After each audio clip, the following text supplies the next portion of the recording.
Gilbert Burns a décidé de prendre son destin en main. Il a décidé de faire de 2023 son année. Après Masvidal le mois dernier et Neil Magny en janvier, il espère enchaîner une troisième victoire en 2023. Mais en face de lui, Belal Muhammad compte bien refaire parler sa belle dynamique et laisser derrière lui son style un petit peu ennuyeux.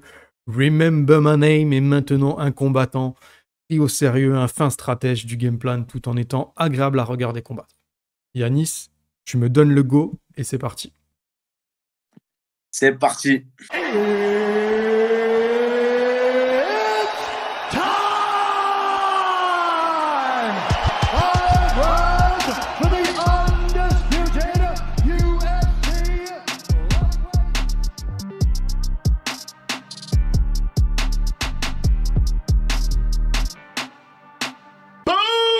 Perfect shot. Avant de commencer tout de même, il y a toujours c'est une petite propagande, tu vois, c'est normal.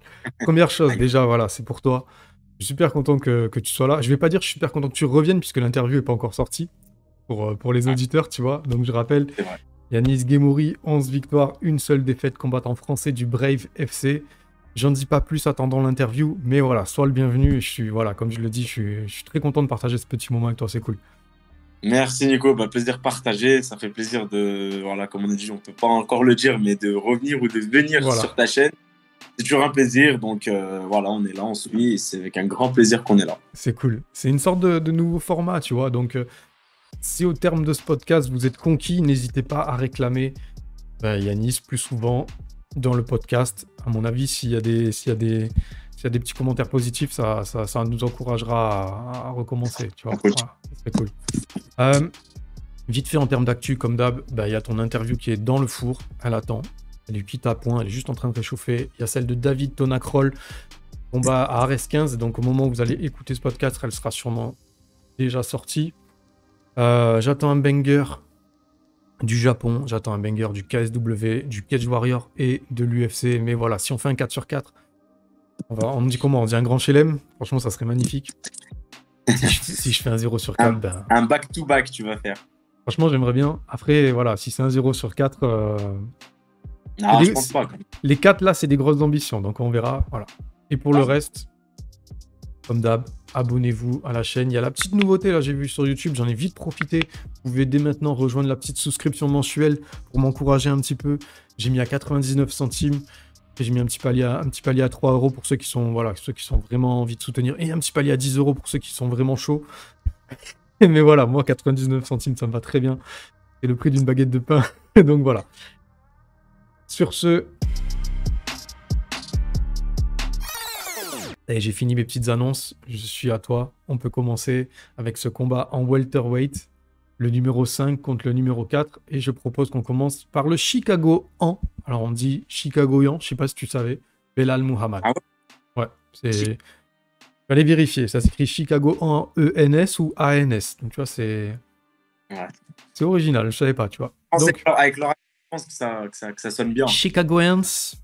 Ouais, ils doivent dire un là, c'est pas mal, là. Là, c'est bien mieux, là. Ça sonne pas en français. Ouais, ça sonne pas bien en français, c'est clair. Les Chicagoiens, tu sais. Ah, c'est pas terrible. Ouais, non. Ouais, non, c'est pas top. C'est pas terrible. Est-ce que tu savais qu'au total, les 10 premiers... J'ai regardé ça, je sais pas pourquoi, j'avais envie de faire ce petit truc. Les 10 premiers adversaires de Belal Muhammad, ils ont un total de 83 victoires et 31 défaites. Donc en construction de carrière, je pense qu'on avait plus facile. Je sais pas pourquoi j'ai commencé par ça, mais c'est un truc de fou quand même. Ouais, et après, ça m'étonne pas trop l'information que tu me donnes parce qu'il est dur au mal, Belal Muhammad. Il est très très complet. Franchement, qu'il boxe ou qu'il lutte ou même au sol, franchement, il a des bons contrôles. Donc ça m'étonne pas tant que ça parce que la vérité, s'il en est là où il en est aujourd'hui, top 4 de la KT welterweight à l'UFC, c'est pas du hasard. Ouais, c'est clair. Alors, c'est son petit côté... pas ennuyeux, tu vois, c'est un grand mot, c'est pas cool de dire ça, mais quand même, il avait ce côté... En fait, tu vois ce que tu veux dire, il n'est pas spectaculaire. C'est ça. Mais quand même, quand on connaît un peu le MMA, qu'on regarde avec un œil un peu plus sportif, en fait, ce qu'il fait, c'est très très dur à faire. C'est-à-dire qu'il arrive à s'adapter à tous les adversaires qu'il a en face, que ce soit un striker, il a pris Stephen Thompson, que ce soit des grappleurs, que ce soit des lutteurs, à chaque fois il s'adapte. Ouais, c'est clair. Donc son bilan en 2022, il a battu mon chouchou Vicente Luque à la décision, bon, un de mes chouchous. Et puis, il a prouvé face à Sean Brady qu'il avait encore une petite classe d'écart avec ce jeune prospect qu'on attendait fort. Donc, il a tické au round 2. Loki qui est dans le top 10, qui est classé 10e, si je dis pas de bêtises. Ouais, je pense qu'il sort là. C'est pas le venu du coin comme ça, là. Non, il est chaud. Et Brady était invaincu, hein, il lui a infligé sa première défaite à Sean Brady. Donc, franchement, la performance, moi, elle m'a étonné. Je pensais qu'il allait gagner la décision. Il y en a même qui le voyaient perdant. Moi, je le voyais gagner la décision parce que sur ses 22 victoires, il a quand même 16 victoires à la décision, Mohamed. C'est pas un mec qui va forcément chercher à finir les combats. Mais quand même, battre Sean Brady par TKO à la deuxième reprise, c'est fort. Franchement, il a lancé un message même. Ouais, c'est clair. En fait, par rapport à ce que tu dis là, je pense que Adrian, il a lancé un message à la concurrence et surtout, il s'est prouvé à lui-même parce qu'il n'avait pas gagné par Ground and Pound depuis 2016 et il n'avait pas gagné par KO, TKO depuis 2013. Imagine, 2013. Ça fait 10 ans en fait qu'il n'avait pas eu cette sensation du KO, TKO. Et il a réussi à le faire contre Brady. Donc je pense que c'est un peu aussi, non seulement il envoie un message, mais c'est aussi une délivrance pour lui, tu vois. Il était sur 6 décisions en 7 victoires. Je pense que ça peut... Tu vois, il y a un truc que je voulais te demander justement par rapport à ça. Toi, tu as enchaîné 2 splits entre l'UAE Warriors et le Brave. Et tu vois, ça reste peu pour commencer à douter, tu vois. Mais à l'image, par exemple, d'un joueur de foot, d'un buteur qui est un petit peu en manque de réussite, quand on est en manque de finish, est-ce que ça amène du doute et de la frustration ou tant qu'on gagne, même si c'est des splits, on se satisfait de ça? Moi, comme je me dis à moi-même et comme je dis aux gars qui s'entraînent avec moi, qui vont combattre, l'important, c'est de gagner. Voilà, le plus important, ça reste la victoire. Donc après, vouloir à tout prix chercher le KO, la soumission, c'est qui tout double. Ça peut marcher comme ça peut ne pas marcher et on peut prendre des risques inutiles et au final perdre le combat. Donc après, on va avoir des regrets, mais ça peut marcher aussi. Moi, je pense qu'il faut faire son combat comme on sait combattre.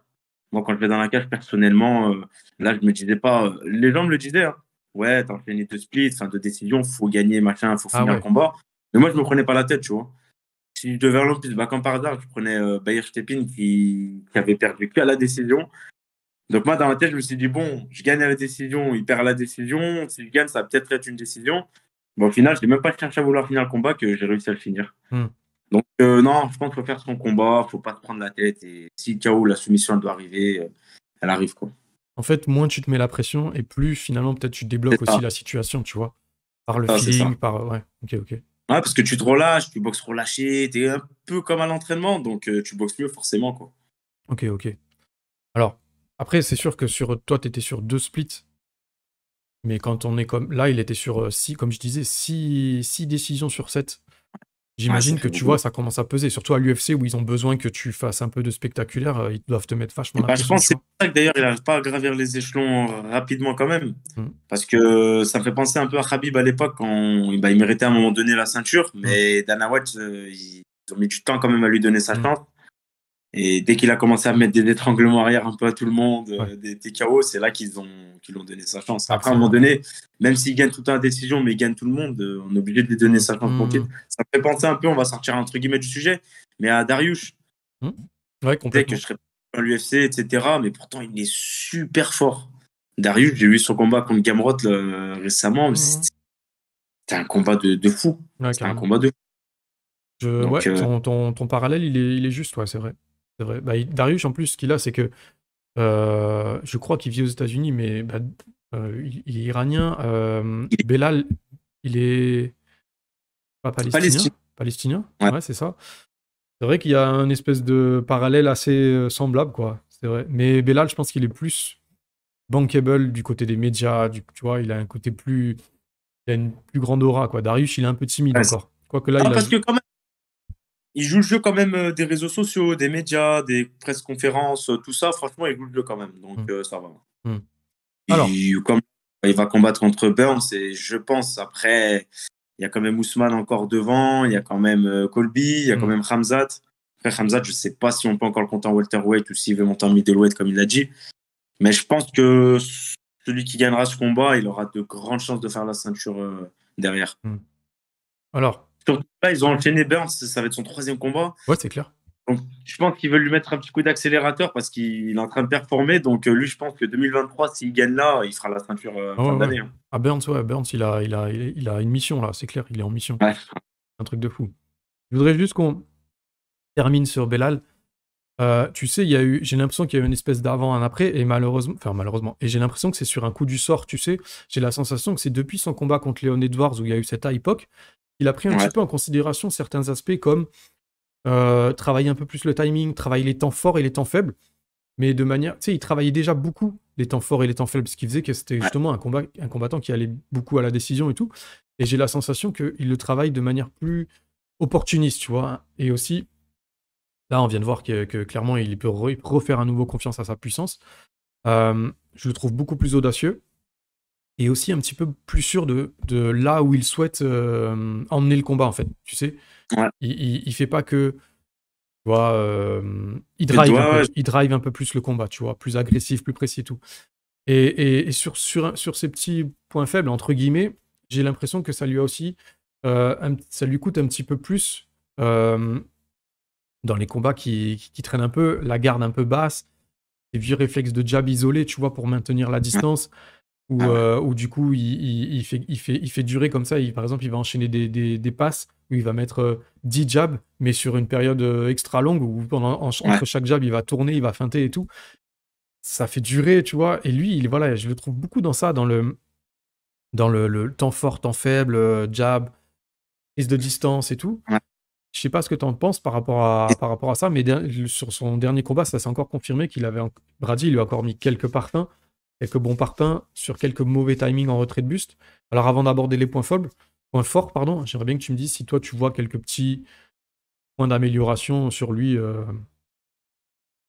Bah, c'est sûr que depuis ce combat contre Edwards, Edwards qui est maintenant l'actuel champion et qui a détrôné Ousmane une bonne fois pour toutes, on va dire, bah, il a enchaîné quand même 4 victoires. Il a pris Demian Maia, je ne vais pas le présenter, Demian Maia. Après Stephen Thompson, il est top 7 si je ne dis pas de bêtises. Après, il a pris Vincent Luque, comme tu disais, top 10. Et après, il a battu Sean Brady qui était invaincu. Donc, il a pris quand même des mecs classés dans le top 10. Il les a battus.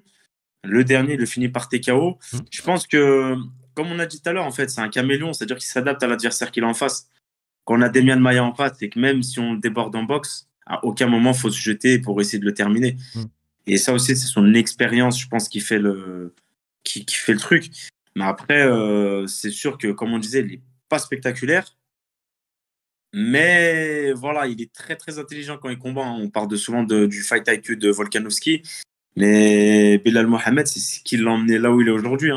Il est très intelligent, il est très patient. Comme tu disais, par exemple, il va sentir, il a pris un contre ou deux, il va être sur le reculoir, il va gérer, il va jabber un peu, il va essayer de pourrir un peu la boxe de son adversaire, de l'endormir.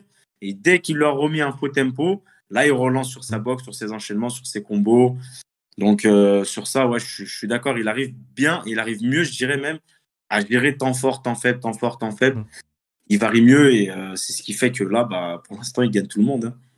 Donc finalement, de ce que j'ai dit, tu arrives à en trouver des points plus positifs que négatifs, quoi.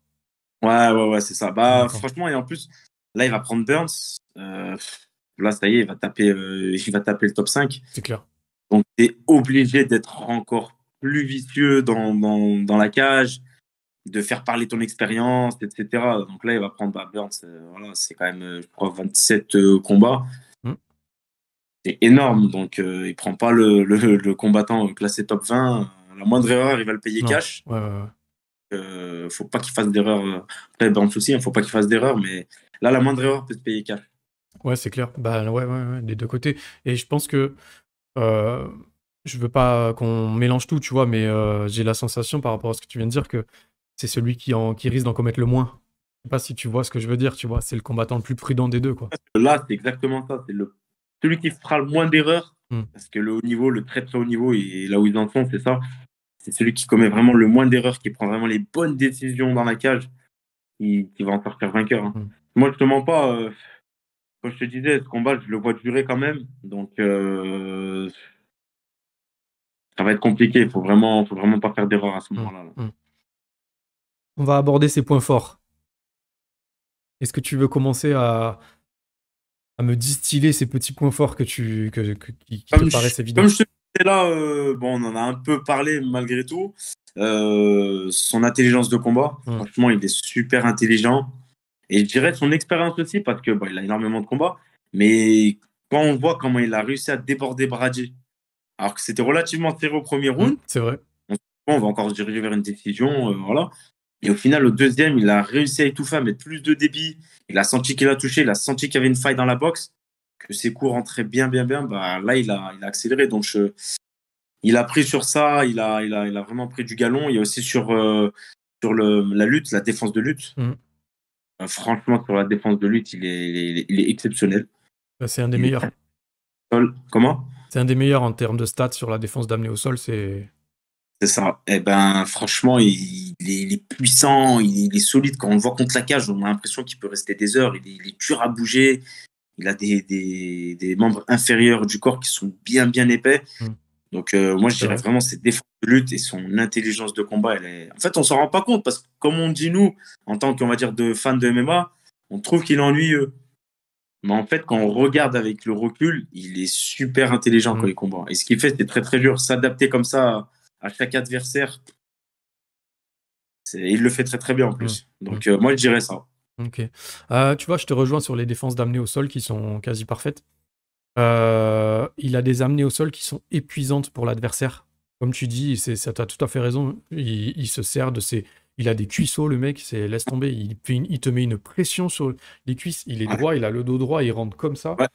Il est impressionnant à voir. Ça, c'est très très beau à voir. Je trouve qu'il a aussi un truc qui a malheureusement pas pu être testé. Je sais même pas s'il a déjà fait du 5 rounds, mais je trouve qu'il a une stratégie qui est très adaptée pour du 5 rounds. Donc tu vois, là je crois pas que ce sera du 5 rounds, mais j'ai la sensation que c'est un mec qui est bien plus durable. C'est un main event ou un... C'est un co-main. Ah, co-main, c'est 3 rounds alors. C'est un co-main parce que le main event, c'est Rudo et Aljamain Sterling. Ah oui, Sterling, c'est vrai. Voilà. Ah bah. Et aussi, moi je parle souvent de dynamique, et lui je trouve qu'il a une dynamique qui est très positive parce que voilà, il est sur des dynamiques de victoire depuis 4 ans.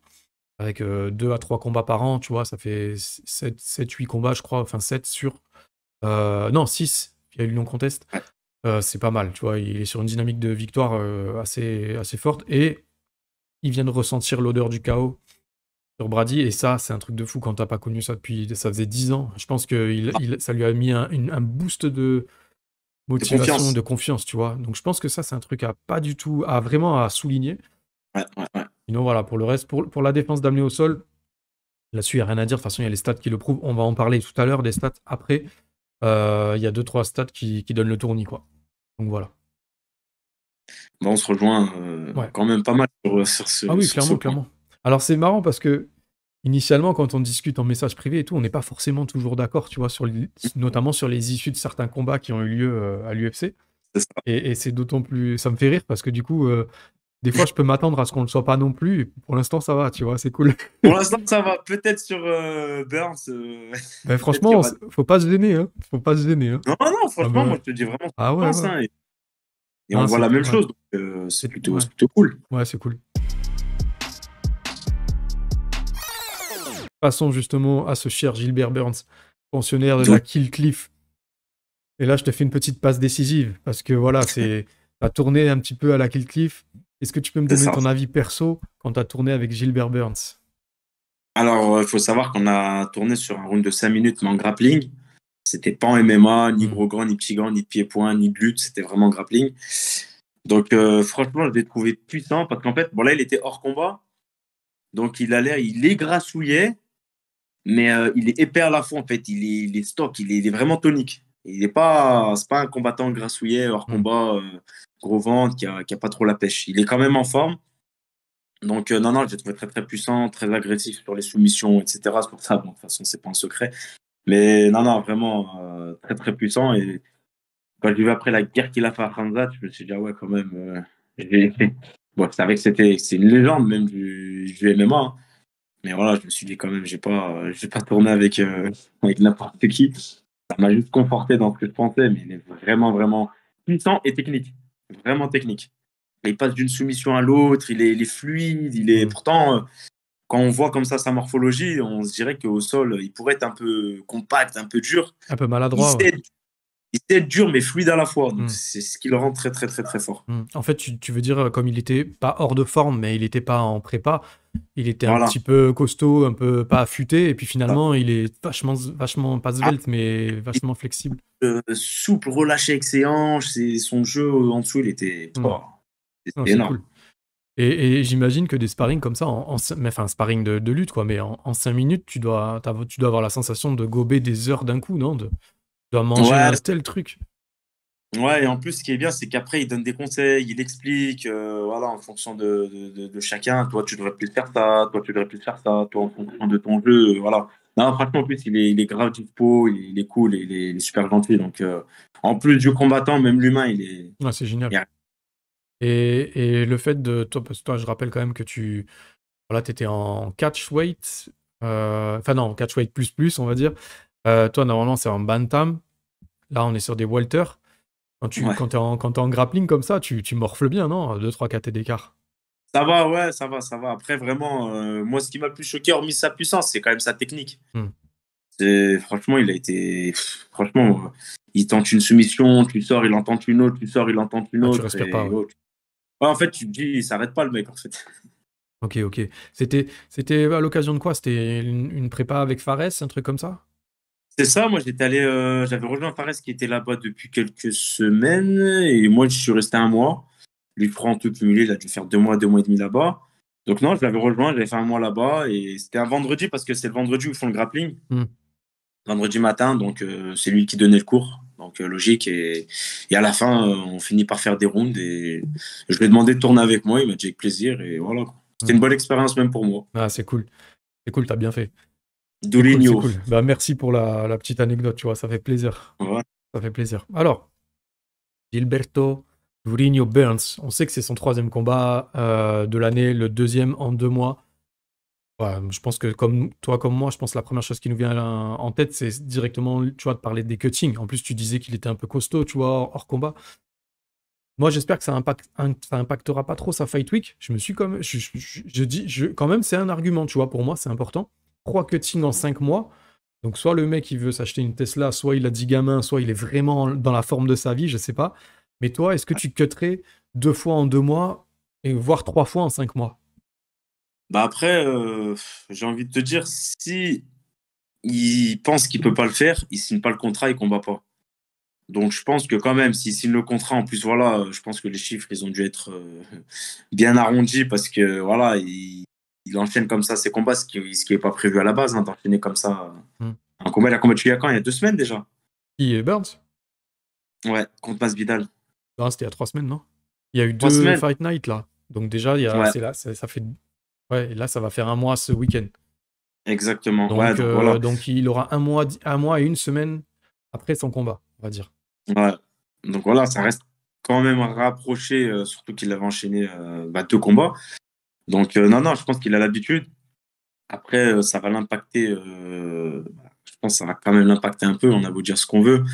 C'est contraignant les régimes, surtout quand ils sont rapprochés, les cuttings. Et on sait que les Brésiliens, ils ont une faculté de cut, elle est incroyable. Ouais, On voit les Paulo Costa, tout ça, ils sont ouais, énormes. ouais. Oliveira Donc aussi. je pense que ça va impacter, mais voilà, il est professionnel, il a quand même une équipe à côté de lui, il va quand même faire les choses bien, il va faire le poids et voilà. Comme tu as dit, s'il enchaîne aussi, c'est que le UFC l'ont promet un bon billet à la fin. Donc, Ça paraît évident. Et j'ai aussi une question, elle peut te paraître un peu stupide, mais est-ce que tu crois que ça vaut le coup de ne pas cutter et de carrément rester en diète pendant un mois? Ou est-ce que ça se fait pas, ça? en fait, moi je pense, déjà après sa pesée, son dernier combat, il a été obligé de faire une bonne recharge pour reprendre un maximum de poids. Donc quoi qu'il arrive, il a déjà dû remonter. Ah ouais, putain. Il peut pas rester à Ouais. 77 pour son combat. Non, c'est impossible. Il a dû remonter, je sais pas, il a dû reprendre peut-être 10 kilos, j'en sais rien. On va dire une moyenne, 8-10 kilos, comme reprend à peu près tout le monde. Après, non, je pense que voilà, c'était pas prévu ce combat-là qu'il a fait là. Contre Mohamed, je pense qu'il n'était pas prévu comme ça. Mais vu qu'il est sur une bonne cadence, et lui aussi, il doit se dire quoi que voilà, Ousmane, il a perdu son titre. Il a failli battre Ousmane. Et je pense qu'il veut saisir sa chance. Il a quel âge? Il a 34, 36 ou 34, ouais. 36. Je crois que c'est Mohamed qui a 34. Et ben voilà, entre même 34, 36 ans, il sait qu'il va pas durer encore pendant 3 ans. Donc, je pense qu'il tente le tout pour arracher cette ceinture. Et il Ouais. a raison, franchement. Ouais, il y a Il est une en bonne. fin de Ouais, carrière, ouais, ouais. Ouais, il a c'est clair, raison. un gros dernier run, on va dire, bien sérieux, tu vois. Et en plus, C'est ça, il moi, est. comme je pense que là, s'il gagne, fin d'année, il fait la ceinture. Hmm. Si, je sais pas, peut-être qu'ils lui mettront Colby ou Ousmane, ou j'en sais rien, parce que là, je te parle de ceux qui sont devant lui dans le classement. Mais après, la logique est que s'il gagne là, il se rapproche bien, bien, bien de la Hmm. ceinture. T'aurais envie, toi, de voir Ousmane et Burns?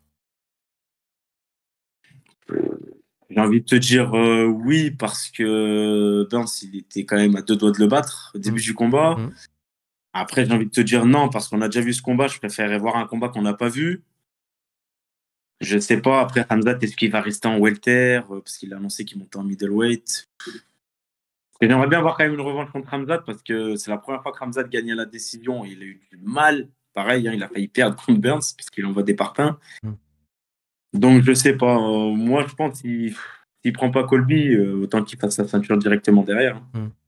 Ouais, je préférerais quelqu'un d'autre que Ousmane Ouais, pour ouais. Burns, où je pense directement, c'est vrai, la ceinture. Ça ferait une Parce belle. que Ouais. Edwards, on vient de le voir 2 fois contre Ousmane, donc ça n'a pas d'intérêt. Non, non, non. Hamzat, je pense qu'il est plus en 84 en ce moment qu'en 77. Colby, c'est pas que je suis pas fan du combattant, mais je sais pas, je préférais à ce compte-là, ouais, le voir directement contre Edwards.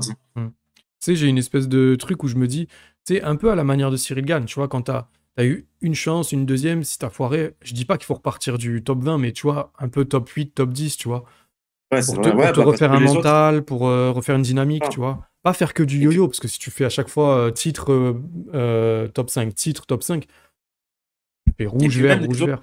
Enfin, toi tu perds, mais eux ils gagnent, donc ils grimpent, ils grimpent, ils grimpent, ils grimpent, et il faut aussi qu'ils aient leur chance. Donc, ouais, carrément, ouais. Enfin, là, Colby, il a ni... Colby, ouais, ça fait un moment qu'il tourne autour de la ceinture, Ouais. Là, ça fait un moment il qu'il a pas rôde, il rôde combattu, quand même. un requin lui autour du titre. Ouais, ouais, Il est c'est... pas. euh, Le gros opportuniste. Après, il a fait ah, quand il a fait le backup, il a fait le poids, il avait l'air déter, hein. Il avait l'air. Ah, franchement, c'est vrai. limite, il aurait pris le backup, j'aurais été content de voir ce combat, tu vois. Mais bon, voilà, le Ouais, combat, il a eu lieu, c'était bien. c'est vrai, c'est Donc, vrai. notre ami Gilbert Burns, au final. Donc, il a battu Neil Magny, c'était une grosse masterclass. Il a Ouais, verrouillé le ranking, il a rappelé au sol, c'était un des tauliers du top 10. Un Jorge Masvidal, un petit peu en dessous des attentes pour ceux qui avaient des ouais. attentes. Moi, j'avais pas Moi, d'attente. j'en avais personnellement Hmm. parce que après j'en avais, mais quand j'ai entendu dans une interview qu'il a dit si je perds, c'est mon dernier combat. Hmm. En fait, le mec, il est parti déjà avec trop d'ondes négatives dans sa tête. Hmm. Et ça, c'est pas bon. Donc, je pense moi, de ce que j'ai vu, de ce que j'ai ressenti, tu me dis si je me trompe, mais j'ai senti qu'on avait plus un Masvidal. Faut pas que je perde par KO pour mon dernier combat. Et qu'un Masvidal, je vais à la guerre comme il fait d'habitude et j'essaie de gagner, quoi. Ouais, franchement, je dirais que. Après, je suis pas dans sa tête et c'est tellement un grand sportif que c'est pas moi qui vais me mettre à sa place, tu vois. Mais j'avais un petit peu la sensation que, comme tu dis, il voulait sortir par la moyenne porte, c'est-à-dire sans. Ok, une défaite, mais pas, voilà, une décision. Et aussi finir chez lui, tu vois, finir sur une. La bonne note, Ah, en fait, c'est juste de dire bah, au revoir à son public. C'est pas d'avoir gagné ou perdu. Je pense que la bonne note, c'est de finir chez lui et de dire bah, c'est- c'est cool, tu vois, pour les fans. Je pense que c'était plus ça le point positif. Voilà. Mm. Euh, je sais pas ce que tu en penses, mais tu vois, moi, j'ai du mal à me positionner sur la dynamique de Gilbert Burns en 2023. J'ai l'impression qu'il a eu plus de challenges en 2022 qu'en 2023. Et tu vois, parce que tu en penses, j'ai une petite question, mais est-ce que tu crois que ça peut l'endormir un petit peu avant ce choc? Ce côté, j'ai pris Khamzat Chimaev, on a fait une guerre qui était un combat très ouvert. Et là, maintenant, je reviens à des combats un peu plus stratégiques, moins engagés, plus basés sur des game plans un petit peu plus élaborés, tu vois.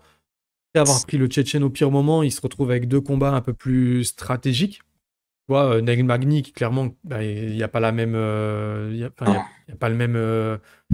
pas le même niveau. Ouais, pas le même niveau, tout simplement, c'est clair, c'est le mot. Et après, Masvidal, ben. Moi, clairement, j'avais pas d'attente. Enfin, je suis pas du tout surpris, tu vois. J'avais aucune Non, attente. pareil, je savais que Burns allait gagner, mais je Ouais. m'attendais à une guerre. Ok. Ok. Je pense, vu des interviews, tout ça, et on connaît le personnage, et on sait que Burns aussi, on l'a vu aller à la guerre avec Ramzat, il n'a Hmm. pas peur. On s'attendait un peu tous à une petite guerre, mais bon, après, voilà, c'était un combat quand même propre dans l'ensemble. Hein, donc, Est-ce que tu crois que ça peut l'endormir un peu d'avoir cette vraie fausse bonne dynamique, tu vois? Bah, moi, je pense pas parce que, comme tu as dit, il perd contre Ousmane, mais il perd, voilà, bon, il perd par KO, mais il est à 2 doigts de le mettre KO à son tour au tout début. Donc, on va dire, il est passé à ça du titre. Ensuite, il perd, comme tu as dit, contre Hamzat, mais qui était invaincu. Et pareil, il passe à ça de le battre.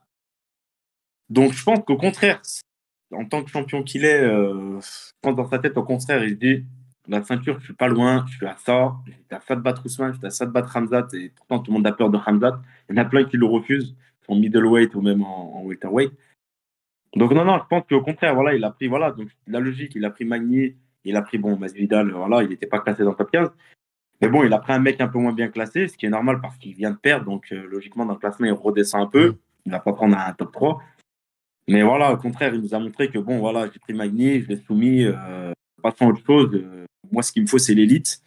Donc là, il va le voir avec Bilal Mohamed. Je pense qu'au contraire, il est plus motivé que endormi. Là. Je pense qu'au contraire, là, il est sur une bonne lancée. Là.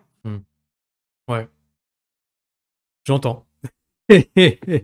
Moi, j'ai du mal quand même, tu vois. Je me dis, pour moi, il y a 2 personnes qui sortent vainqueurs du combat. Enfin, médiatiquement parlant et même sportivement, tu vois. Bon, il prend un rouge sur Ramzat, mais pour moi, il y a les 2 mecs sortent vainqueurs, on va dire.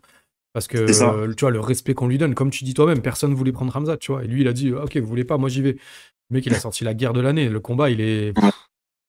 je crois que c'est quoi il y avait quoi? Il y avait eu Pereira... Il y avait quoi comme autre combat qui nous avait fait un peu tourner la tête cette année? Là, Peter Yan, je crois, contre... Non. Je sais pas si... Non, c'était pas Sandhagen, non. Non, ça c'était un Fight Night. Après Sandhagen, il a pris qui, Yann? O'Malley, non? Ah, c'était Sterling. Il a perdu. Oui, Sterling. Ah oui, la revanche contre Sterling. Ouais, la revanche contre Sterling. Ouais. Donc, je crois qu'il y avait ce combat-là aussi ce soir-là, si je dis pas de bêtises. Non, je sais plus. Je me rappelle plus, mais c'est pas grave.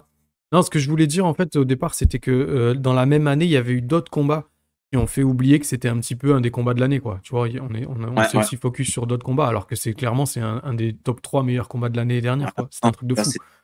Et comme je t'ai dit, je pense que quand même, d'ailleurs, la preuve, il a fini le combat, il voulait retourner à la guerre, il voulait la revanche. Au contraire, les Brésiliens, quand même, ils aiment la bagarre. Donc, je pense que ça l'a plus, comme on dit, ça l'a plus chauffé que refroidi le fait de perdre contre Hamzat.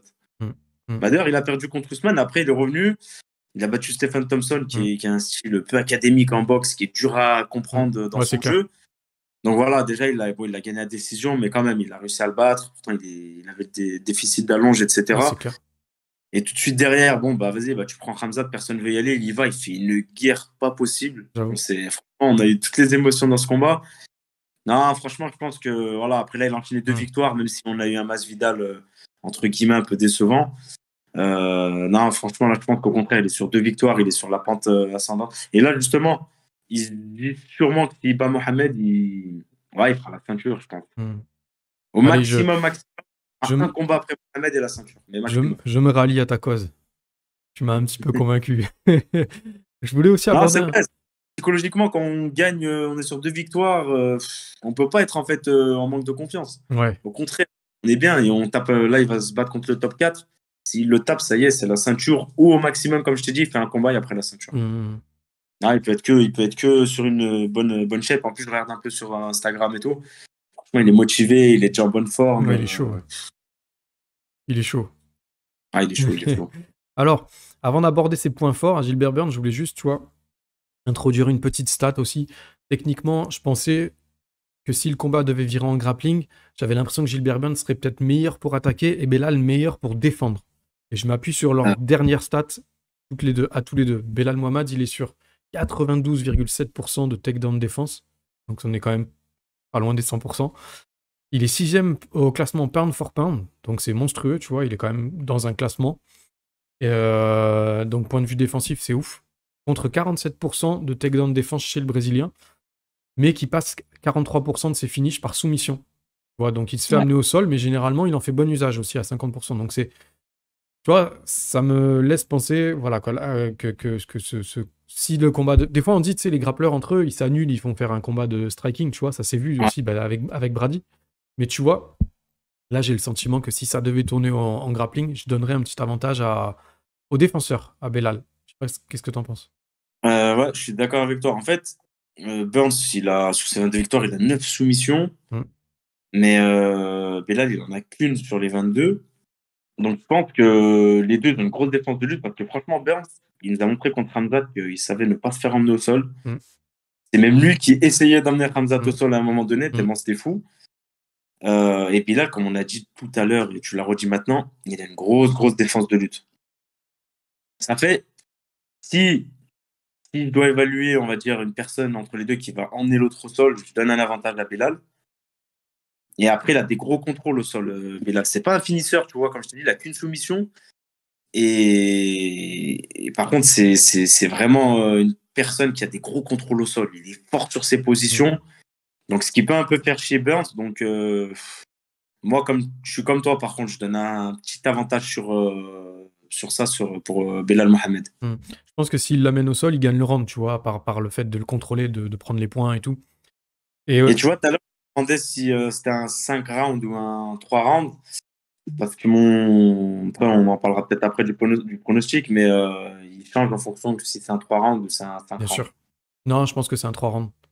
C'est pas pour le Ouais, donc, titre, c'est un co-main event, c'est un 3 rounds. Je sais pas, je m'étais mis en tête que c'était peut-être un 5 rounds. bah Je sais pareil, pas. parce que je pensais que c'était un main event. Donc, Hmm. tu m'as dit que non, c'est Judo Non, Sterling. ouais. Non, c'est bon, ce sera un 3 Un rounds. coup. S'ils auraient fait une ceinture, ça aurait été un 5 rounds, mais vu que c'est pas le cas, bah, ce sera Ils auraient pu un 3 faire rounds. une ceinture BMF, ça aurait été Bad Motherfucker, ça aurait été marrant.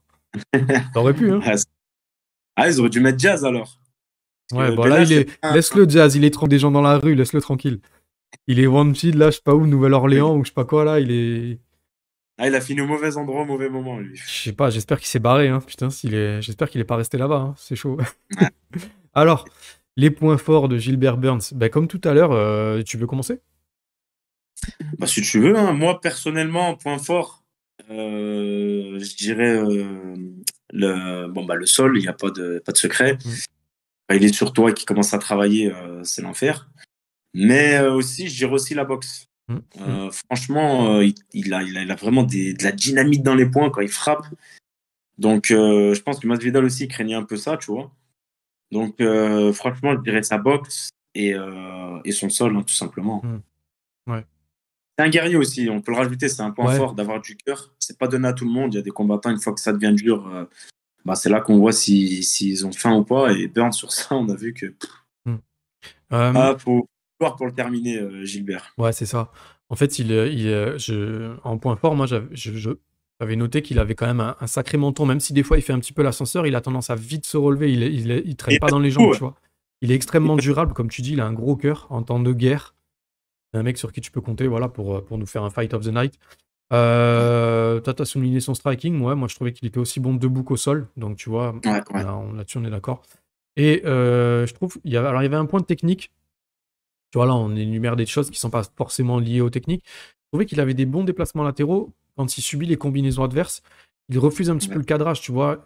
On dirait il veut pas subir le cage control, et ça c'est un point fort pour lui, parce que Belal, ça va être ce qu'il va un petit peu rechercher, je pense, dans ses combinaisons, à le pousser un peu contre la cage. Et Burns, j'ai vu plusieurs fois qu'il refusait d'être contre la cage. Il a tendance à faire des mouvements latéraux, justement, quand il est dans le Ouais. mal. Donc ça pourrait être pas mal. C'est un argument pour lui, c'est un bon réflexe qu'il a. Et surtout, je sais pas ce que t'en penses, mais pour moi, il est à son prime. Ouais, non, c'est vrai, ouais, non. C'est Burns Clairement, je t'ai prime. dit, il est sur une forme, voilà. Après, Belal aussi, parce qu'il est sur 4 victoires d'affilée. Non, franchement, là, ils ont fait vraiment, vraiment un bon match-up, les matchmakers. Là, il n'y a rien à dire. Mais après, Burns, ce que tu disais, Belal, j'ai trouvé dans ses récents combats qu'il n'hésite pas. Des fois, il n'a pas peur de se faire cadrer, d'avoir le dos à la cage, tu vois. Hmm. Parce qu'il sait qu'il a une bonne défense de lutte. Ouais, c'est Donc, vrai. il n'est pas trop craintif sur ça. Donc, comme on disait, temps fort, temps faible, dans ces temps faibles, il n'hésite pas à avoir le dos à la cage, reculer, prendre un peu des coups. Ah, il a Donc, je sais confiance, pas. hein. Ouais, je sais pas qui va cadrer qui, en fait. Hmm. Parce que, voilà, comme tu as dit, Burns, même quand il se fait cadrer et qu'il sent qu'il commence à avoir le dos qui brûle, bah, il fait ses déplacements latéraux, il fait ses pas chassés, il reprend l'axe, il boxe. Hmm. Franchement, là, je sais pas. quelle va être leur stratégie aux deux, mais j'ai hâte de voir ça en tout cas. Alors, Parce qu'ils ont un peu le même style de boxe, c'est-à-dire qu'ils sont forts sur les appuis, que ça c'est tape clair. dur. Ils sont compacts. Ouais, ils sont compacts, ça fait. Ils ont une bonne défense de lutte, ils ont des beaux contrôles au sol. Franchement, ça va être un bon combat. Ça. C'est sûr que présenté comme ça, on a l'impression que ça va faire une belle grosse décision. Ah, bah moi, personnellement, je te dis la vérité, je vois une décision. Si on peut parler pronostic, je vois une décision. On va y venir, on va y venir. Là, je vais aborder les stats. Passage que j'aime bien. Alors, là, tu le vois pas, mais pour les auditeurs, je vais afficher le tail of the tape. Et vous constaterez que Belal Muhammad est considéré comme un lightweight. Je sais pas pourquoi, puisque c'est Burns qui a combattu pas mal de fois en lightweight.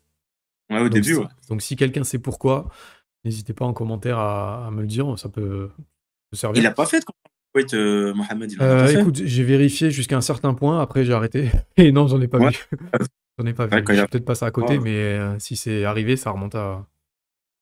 Parce que là, il est bien costaud quand même pour être un lightweight. Ouais, c'est ça. Mais tu verras, si tu regardes, quand tu verras la vidéo, si tu verras, j'affiche le tail of the tape et tu vois clairement. En plus, c'est l'officiel de l'UFC, donc c'est pas un site de récupération, donc voilà. C'est une erreur, non C'est une erreur de leur part, non? Ouais, si c'est une erreur, voilà.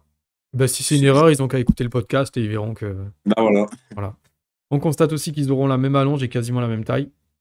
Ouais. Et ça saute pas forcément aux yeux. A priori, j'ai toujours l'impression que Burns est toujours plus petit que ses adversaires. Ouais, parce qu'en fait, il a les jambes bien écartées, il est bas sur ses appuis. Et donc, puis Burns, Belal se tient tellement droit et bombé, tu vois. Après, les deux, j'ai eu l'occasion de les voir à Killcliff, à l'époque qui s'appelait Sanford, parce que Belal aussi, il était passé à la salle. Il est légèrement plus grand que Burns. Burns, j'ai même fait une photo avec lui sur mon Instagram, si tu auras l'occasion d'aller la voir. Moi, je fais 1m77. Et il fait pas plus d'1m80 parce qu'il était vraiment, vraiment proche de moi. Donc, c'est pas un grand welterweight, quoi. Ni Belal, d'ailleurs. Ok. Pas grand, ils sont pas grands. Hein. Ouais, j'ai du mal à réaliser c'est quoi la moyenne en welter. On a Georges Saint-Pierre aussi, je crois qu'il faisait 1m78. Ouais. Puis Leon Edwards, il est grand. Voilà, on a Edwards qui est grand, Stephen Thompson qui est grand, Khamzat qui est grand. Il y a des grands, en fait, qui sortent du lot, mais... Après, voilà, Burns, Edwards, Belal, Edwards, Ousmane, c'est pas non plus les plus grands, quoi. Quand j'étais à Milan et que j'ai fait la photo avec Leon Edwards, tu sais, sur le coup, je fais 1m75, c'est une moyenne, quoi. Monsieur tout le monde fait 1m75, quoi. Et clairement, ouais, ça m'a choqué comment il était grand. En plus, lui, il était affalé dans son canapé, donc je réalisais pas, tu sais, d'un coup, il s'est levé. Wow. Voilà, quand on a fait la photo, j'ai capté qu'en fait, c'était un grand bonhomme. Burns, il a plus d'opportunités de se créer justement des opportunités de finir les combats par soumission, du coup, puisqu'il a presque 50% de victoire à la soumission contre 5% pour Belal, qui est lui le prince des décisions. Voilà, il a 70% 71% de décisions. Et pourtant, au final, ils combattent en moyenne 13 minutes et Burns, il combat en moyenne 11 minutes. Donc, ils sont quasiment similaires, tu vois, malgré tout, malgré le fait que... Des points similaires. Ouais. Malgré, tu vois, des différentiels de finish, ça n'empêche que qu'ils combattent quasiment la même durée. Putain, j'allais dire une fois. Je trouvais pas mes mots. En termes de frappe envoyée par minute, on est à 3,30 pour Gilberto et 4,50 pour Belal. En frappe absorbée, on est quasiment similaires. Ils sont à 3,10 et 3,70. Donc Belal encaisse un tout petit peu plus que Gilbert. Mais il en donne un peu plus. Il est quand même à 4,50 contre 3,70. Donc il donne un bon coup, une bonne frappe signifiante par minute supérieure à ce qu'il encaisse. Ça veut pas dire grand-chose, je trouve. Surtout sur ces deux-là, comme tu disais, qui sont très compacts et tout, ça va être assez similaire, je pense. Comme on disait que Burns, il a un sacré menton, donc est-ce que ça sert à grand-chose de mettre la frappe significative en plus ou pas? Après, ça reste des êtres humains, donc une seule frappe peut éteindre la lumière. Mais je trouve Burns plus dur au mal, par contre, si ça doit faire pire que Belal. Parce qu'il s'ouvre bien, hein, Belal, quand même. Hein. Il saigne souvent, hein, dans ses combats, il saigne souvent la gueule. Hein. Burns, ça tape, hein, donc... Ouais, c'est vrai. Faire gaffe. Ouais. Et enfin, le grappling, je répète un petit peu, il tente exactement le même nombre de takedowns toutes les 15 minutes, soit quasiment plus de 2 par combat, chacun. La même précision de réussite de takedown, ils sont à 35 et 37% pour réussir leur takedown. Et en défense de takedown, par contre, c'est Belal qui est largement devant, comme je disais tout à l'heure, il est à 92%, contre moins de 50%. Donc, est-ce qu'il y a quelque chose qui t'inspire dans tout ça? Bah, ça me conforte encore plus dans mon choix quand je te disais que ça allait être un combat serré, que ça allait être une décision. Franchement, c'est... En fait, il n'y a aucune statistique où tu en as un qui va se détacher et on va dire, ah bah c'est bon, c'est cet avantage-là qui va faire qu'il va gagner le combat, qui fera la différence. Très, très, très serré, là, toutes les statistiques que tu me dis. Et c'est sûr que, voilà, moi, Belal, il a 16 décisions sur 22 victoires. Donc, c'est... Il a perdu 2 fois la décision sur ses 3 défaites. Ouais. Ah, c'est durable, hein. Burns aussi, hein, sur 5 défaites, il a 3 décisions, donc... Ah, c'est dur, hein. Je me mouille en premier, alors? Il faut un prono définitif, là. Bah, je t'écoute. Belal, décision. Voilà, Belal, décision sur un bon 2 rounds, tu vois, un peu pourrissement de combat, contrôle, et un petit 3e round où on passe pas loin de, tu vois, où il se fait peur peut-être, mais je le vois gérer. Je le vois gérer avec 2 rounds d'avance. C'est ce que je pensais. Moi, je vois Belal, décision. Sur un 5 rounds, en fait, pourquoi tout à l'heure je t'ai demandé si c'était un 5 rounds ou un 3 rounds. Un 5 rounds, j'aurais mis Burns à la décision. Ah ouais. Mais avec un attention qui cherche à finir Belal. Parce que je vois pas Belal gérer Burns pendant 5 rounds. Ah putain, moi, c'est l'inverse, tu vois. Et par contre, sur un 3 rounds, je vois bien Belal gérer le combat, comme tu as dit, se faire peur peut-être à la fin du 3e ou au 3e, tout ça. Mais je le vois quand même gagner à la décision sur un 3 rounds. Ouais, je comprends. Non, en fait, ça a du sens ce que tu dis, c'est... Oui. Pas malin parce que c'est tout à fait logique. 5 rounds d'Ourinho pendant 5 rounds, faut le retenir, hein, le pitbull. Hein. Ouais, et puis c'est clair que si tu donnes beaucoup d'énergie en grappling pendant 2 rounds et demi, c'est compliqué 5 rounds. Ouais. Après, Belal, il a ce côté dur, enfin, il a ce côté 5 rounds dans l'ADN, on dirait, tu vois, ses combats, il les fait tout le temps programmés comme s'il combattait 5 rounds, même quand c'est du 3 rounds. Donc, tu vois, on dit souvent, les lutteurs, ils n'ont pas besoin de prouver qu'ils ont 5 rounds dans le réservoir, ils les ont, quoi. Généralement, les lutteurs, c'est rare quand même qu'ils aient pas C'est l'essence même du lutteur, c'est d'être durable, tu vois, comme on dit, quoi, souvent. Donc, je le vois quand même aussi durable sur du 3 que du 5, tu vois. Donc, voilà, moi, je pars sur... Donc, toi aussi? Pareil. Bon, bah, tu vois, on est d'accord. Pour une fois, franchement, ce soir, on était d'accord sur ça va, ça va. Je pense que là, on sera peut-être pas d'accord, c'est s'il y a une décision un peu mitigeuse, un peu... Ah, ça, c'est possible. On a souvent pas la même vision. C'est là où on n'est pas d'accord. Ouais. C'est comme Peter Yan contre Sean O'Malley, par exemple. C'est vrai. T'es pas d'accord, etc., donc... Ouais, c'est vrai. Alors, tu vois... On va attendre la décision. Ouais, on va attendre la décision pour... Ouais, ça pourrait faire un bon débrief, on pourrait bien rigoler. C'est clair, s'il y a un finish, on n'en parle plus, mais... Exactement. Mais s'il y a une décision, voilà. Ouais, ça vaudra le coup de se donner rendez-vous. Et ben voilà, mon cher Yannis, je crois qu'on en a terminé avec nos 2 amis. Merci, c'est cool. Et puis, comme je dis, hein, si... Moi, franchement, là, j'ai kiffé, tu vois. Tu m'as apporté un élan de fraîcheur, beaucoup de connaissances et tout. Ça me fait grave plaisir, c'est cool. Donc, voilà. Lâchez-vous en commentaire. Hein, donc, ouais, c'est cool, ça fait plaisir. Bon, n'hésitez pas en commentaire, lâchez vos pronos. On se retrouve très vite pour du nouveau contenu. En attendant, prenez soin de vous. Yannis, merci, prends soin de toi. Et merci à toi, Nico. Bah, c'est cool. Comme d'hab, je vous fais des gros bisous.